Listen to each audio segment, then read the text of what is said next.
안녕하십니까. 신인균의 국방TV 데일리 디펜스입니다. 자, 오늘은 정말 한심한 사람 그리고 좀 화나는 이야기 한번 또 해드리겠습니다. 좀 즐거운 이야기 좀 들려드렸으면 좋겠는데, 북한 눈치 보는 국방부, 이게 위국 헌신 군인 본분이냐. 우리 국방부가 북한 눈치를 너무 많이 보는 것 같습니다.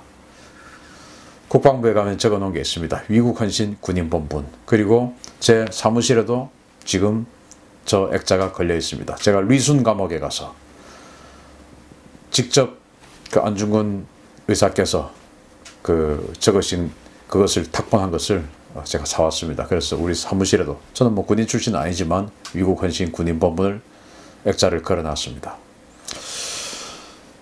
우리 국방부가 말이죠, 국방백서 발간을 또 연기했습니다. 그 연기하는 배경이 있습니다. 왜 자꾸 연기하냐? 아직 덜 만들어졌기 때문이죠.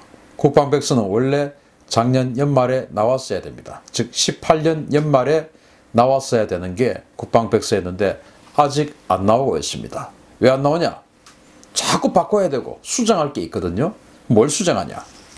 자, 이제 용어를 수정합니다. 자, 이걸 수정합니다. 삼축체제라는 용어를 폐기합니다. 삼축체계. 이게 뭐냐? 어떻게 폐기하냐? 이 삼축체계라는 것이 KAMD, 북한이 우리를 핵미사일로 공격하려고 하는 것을 미리 알아내면 킬체인을 통해서 먼저 때려서 선제타격에서 없애버리고, 그럼에도 불구하고 살아서 우리를 공격하면 KAMD를 통해서 요격하고, 그리고 그러고만 있으면 안 되니까 두 번 다시 하지 마라, 또는 두 번 다시 할 수 있는 의지, 그 수단, 능력을 제거하는 차원에서 KMPR, 즉 대량 응징 보복하는 것, 이게 삼축체계입니다. 그것을 어떻게 바꾸냐? 핵 WMD 대응체계, 이렇게 바꿉니다. 아주 순화시키는 것이죠. 그래서 KAMD는 한국형 미사일 방어, 이건 맞죠. 그 한국형 미사일 영어를 한국어로 번역하면 그렇게 되니까, 킬체인은 뭐냐? 선제 타격하는 거죠. 전략 표적 타격, 이렇게 바꿉니다. 그리고 KMPR, 이게 대량 응징 보복이죠. 김정은 참수를 포함한 대량 응징 보복이죠. 이건 압도적 대응. 압도적 대응, 이거 무슨 아무 말 잔치 하는 겁니까? 아무 말 대잔치입니까? 압도적 대응이 도대체 뭡니까? 뭘 위한, 뭐에 의한, 무엇을 압도적 대응한다는 말입니까? 압도적 대응, 정말 참 아무 말 잔치입니다. 그 다음에 또 이겁니다. 북한을 불필요하게 자극 가능성 있는 용어를 삭제하고 수정합니다. 예를 들면 북한군은 주적, 이것을 대한민국을 위협하는 모든 세력은 적이다, 이렇게 바꿉니다. 북한군은 적이라는 것을 대한민국을 위협하는 모든 세력은 적이다, 이렇게 바꾸는 거예요. 사실 주적이라는 말은 지금 없고 적, 이렇게 되어 있는데요. 최대 위협, 또 이렇게도 되어 있습니다. 그런데 대한민국을 위협하는 모든 세력은 적이다, 이렇게 바꾸는 것이죠. 또 이제 북한의 핵과 WMD 위협에 대응한다, 이거는 여기에서 북한의라는 주어를 삭제합니다. 그냥 핵과 WMD 위협에 대응한다. 아니, 무슨 핵과 무슨 WMD 위협에 대응합니까? 북한의 핵과 WMD 위협에 대응하는 것이 우리 국방인데 북한의라는 말을 삭제합니다. 그게 이제 그런 삭제를 하다 보니까 국방백서가 자꾸 발간이 연기되는 거죠. 인쇄하려고 하다가 인쇄판 바꾸고 그러는 겁니다. 위협의 주체가 사라졌습니다. 군대가 적이 있고 그 적에 대한 적개심이 있고, 이렇게 돼야 군대가 유지 존속되고 전투력이 유지됩니다. 적개심이 없는데 어떻게 전투력이 생깁니까? 그런데 말이죠, 지금 현재 명백한 위협 북한군, 이런 것들을 없앴어요. 그냥 한국을 위협하면 모두가 적이다, 이렇게 바꾼 겁니다. 우리의 명백한 위협은 북한군이잖아요. 그걸 없앴어요. 그냥 한국을 위협하면 모두가 적이다. 그러면 한국을 위협하는 것이 어디 있습니까? 우리 주변에 있죠. 중국, 일본, 이런 나라들이 적이라는 겁니다. 북한과 더불어서. 무슨 우리가 미국입니까? 온 주변을 다 적으로 돌리고 고립주의 표방할 만큼 우리가 그렇게 강합니까? 또 미국처럼 서쪽으로는 태평양, 동쪽으로는 대서양, 이런 어마어마한 자연 장애물이 지켜주기는 합니까? 아니죠.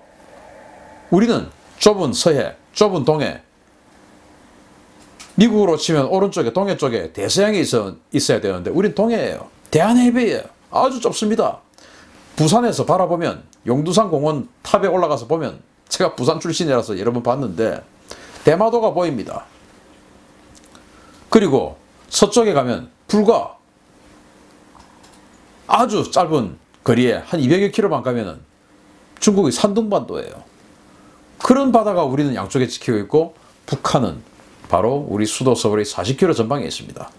그런데 한국을 위협하면 모두가 적이다? 북한이란 말을 그렇게 쓰기 싫어가지고 세상에, 응?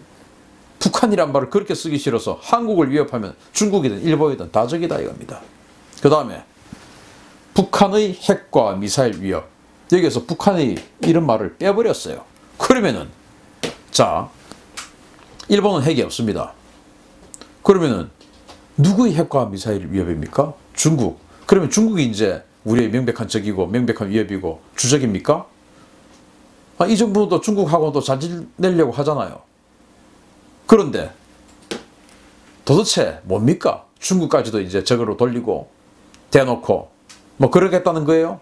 북한만 빼면은 뭐 중국이 적이 되든 일본이 적이 되든 아무 관계 없어, 이겁니까? 기가 차는 일이죠. 자, 지피지기. 적을 알고 나를 알아야 백전불태. 물러서 100번 싸워도 물러서지 않고 백전백승, 다 이긴다, 뭐 이런 말 있지 않습니까? 지피지기. 도대체 나는 내가 좀 알겠는데 그럼 적은 누구야? 적은 우리 군인들이, 여기에 있는 이 사진은 국방부의 어떤 홍보 사진인데 한국군에 존재하는 거의 모든 병과의 군인들을 다 이렇게 총망라시켜 놨어요. 이 한국군이 도대체 누구를 적으로 생각하고 있어야 되는 것입니까? 적을 모릅니다. 이렇게 애매하게 지금 만들어 놨어요.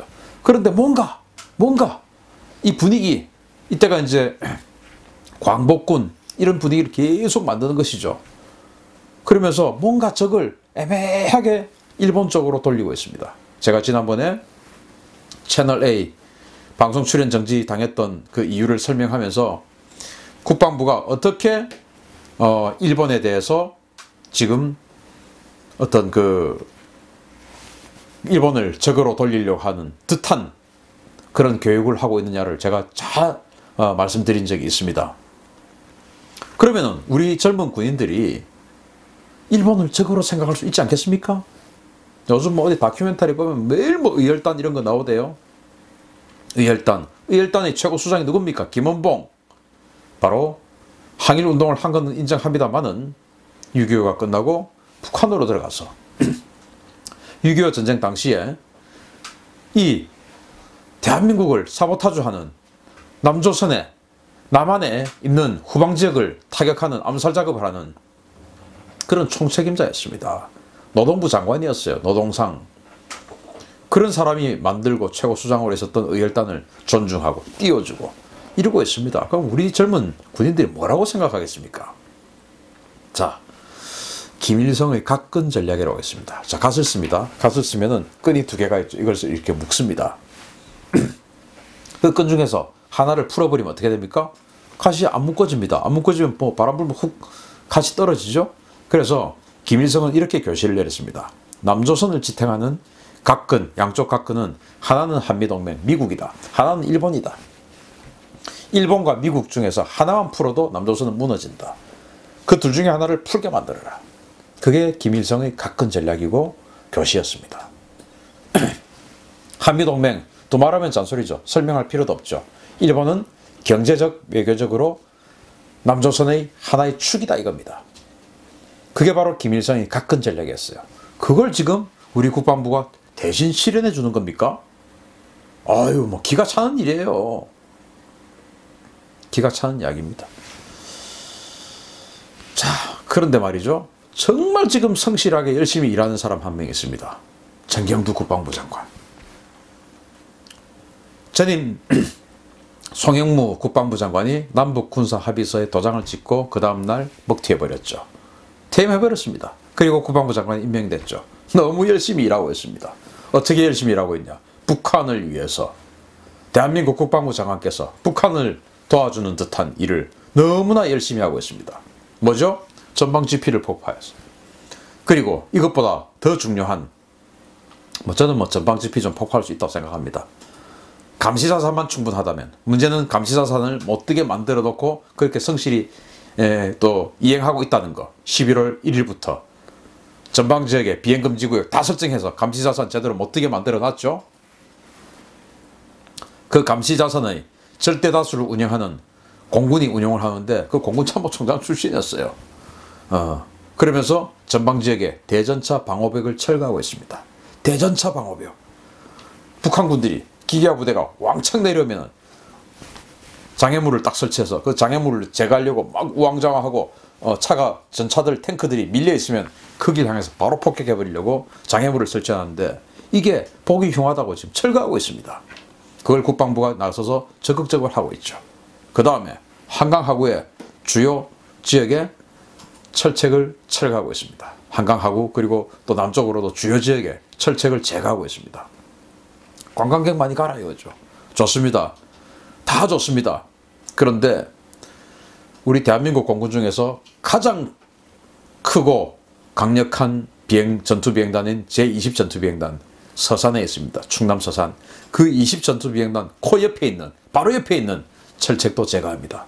북한군 특수부대가 그쪽으로 은밀히 침투해서 20 전투비행단에 무슨 짓을 할지 어떻게 합니까? 공군 참모총장 출신이에요. 20 전투비행단의 중요성을 누구보다도 잘 알 사람입니다. 저도 아는데 80대 F-16 전투기가 있어요. 거기 80대. 무려 80대 F-16 전투기가 작전해야 되는데 하는 데가 바로 서산기지입니다. 그 서산기지 바로 옆에 있는 철책도 제거합니다. 이야, 도대체 이 자신감 어디서 나오는 겁니까? 한강하구 공동 수로조사 해가지고 북한에게 한강하구의 아래에 있는 이 해저지형이, 수중지형이 어떻게 되어 있다는 거 다 가르쳐 줍니다. 북한의 수중 침투 요원들이 들어올 수 있을 수 있지 않습니까? 그 지도를 가지고 이제 그 서로 우리도 모르고 자기네들도 모르면 그쪽을 통해서 한강하구를 통해서 우리 마포로, 노량진으로, 잠실로 못 들어올 텐데 거기에 있는 수로조사를 같이 해주어서 북한이 이제 한강하구의 어떤 지형이, 그래서 어디로 들어가면 된다는 것을 다 알게 되어버렸습니다. 이런 것들을 열심히 하고 있죠. 열심히 하고 있습니다. 그와 더불어서 한반도 비핵화라고 계속 주창하고 있습니다. 북한의 비핵화가 아니고 한반도 비핵화. 제가 뭐라고 그랬습니까? 또 올려드린 동영상들 지속적으로 제가 뭐라고 하고 있습니까? 조명균 통일부 장관이 뭐라고 이야기했습니까? 북한의 주장하는 조선반도 비핵화와 우리가 생각하는 북한의 비핵화는 다르다라고 우리는 알고 있다라고 이야기했습니다. 즉 국방부 장관도 한반도 비핵화는 결국은 주한미군 철수, 한미동맹 파기 그거와 연결됐다는 것을 모를 리가 없습니다. 왜? 제가 아까도 올려드린 동영상에 적어 놓았듯이 조선신보에서, 조선중앙통신에서 지속적으로 그것을 북한이 밝혔지 않습니까? 그리고 우리가 지적했지 않습니까? 통일부 장관이 알고 있었다라고 이야기했지 않습니까? 그런데 우리 국방부 장관께서는 지상작전사령부, 우리 한민족 역사 이래 가장 강력하고 큰 부대인 지상작전사령부 30만 대군을 지휘하는 하나의 단위부대를 창설하는 그 창설식장의 기념사에서 한반도 비핵화를 이야기했습니다. 주한미군 철수와 한미동맹 파기로 연결될 수 있는 한반도 비핵화를 이야기했습니다. 그리고 남북 군사 합의서, 북한을 도와주는, 우리에게 이런 건 거의 없어요. 남북 군사 합의서를 누구보다도 열심히 지금 성실히 수행하고 있습니다. 왜일까요? 왜 공군참모총장, 제가 공군참모총장일 때 알던 분입니다. 이분이 별 2개일 때부터 제가 알고 있었던 분이에요. 그때는 그러지 않았습니다. 저는 정말 훌륭한 사람인 줄 알았어요. 별 2개일 때, 별 2개, 별 3개, 별 4개 제가 다 알던 분이에요. 그런데 합참의장이 되면서 달라졌습니다. 합참의장이 언제 됐습니까? 바로 문재인 정부에서 합참의장이 되었죠. 그때부터 달라져 버렸어요. 뭐 때문이겠습니까? 자리가 그렇게 중요합니까? 아, 정말 기가 찹니다. 이 자리가 그렇게 중요합니까? 자신이 쌓아온 사관학교 시절부터 지금까지 40년 동안의 군대 생활, 그리고 그 40년 동안의 명예, 그리고 긍지, 생각해왔던 의지, 이것들을 한 번에 바뀌어버릴 정도로 그렇게 그 자리가 소중하고 좋습니까? 너무 안타깝습니다.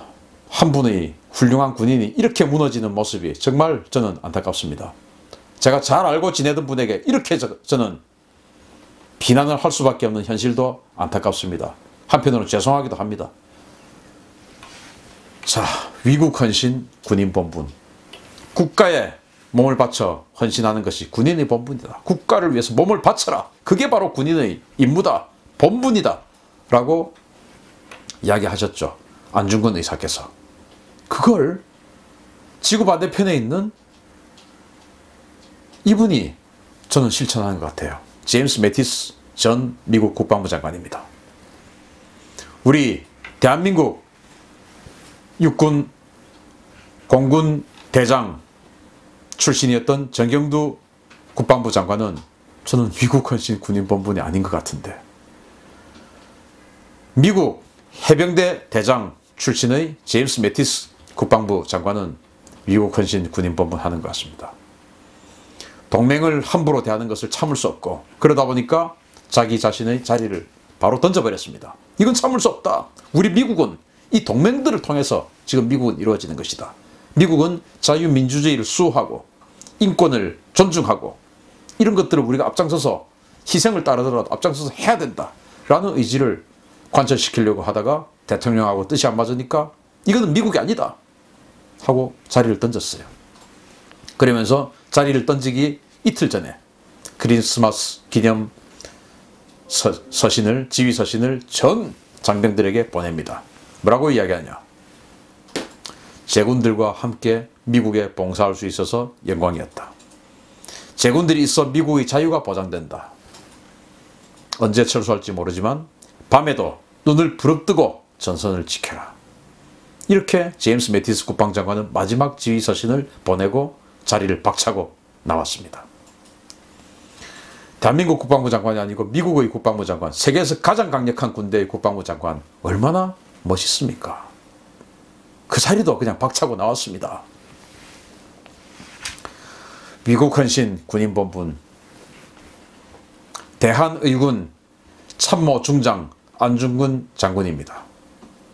이분은 불과 30살의 나이에 나라를 위해서 목숨을 바치는 것이 군인의 본분이다 라는 그 의지를 실현하기 위해서 이토 히로부미를 저격했습니다. 그리고 일본 군에게 잡혀갔습니다. 그리고는 지금 요동반도 끝자락에 있는 대련, 다롄 바로 옆에 있는 리순이라는 군항입니다. 거기에 있는 리순 감옥에서 31살 때 의연하게 순국하셨습니다. 그런데 지금 환갑이 다 된 대한민국 공군참모총장 출신의 정경두 국방부 장관은 이분보다 나이가 딱 2배입니다. 나이가 딱 2배입니다. 대한의군, 대한제국도 아니고 대한민국도 아닙니다. 의용군입니다. 의병입니다. 대한의군 참모중장, 저기는 대한민국 공군참모총장, 여기는 30살 정경두 국방부 장관은 환갑입니다. 어떻게 이렇게 다릅니까? 자신이 평생 동안 이야기해왔던, 제가 알던 그런 기계 넘치는 군인은 어디 갔습니까?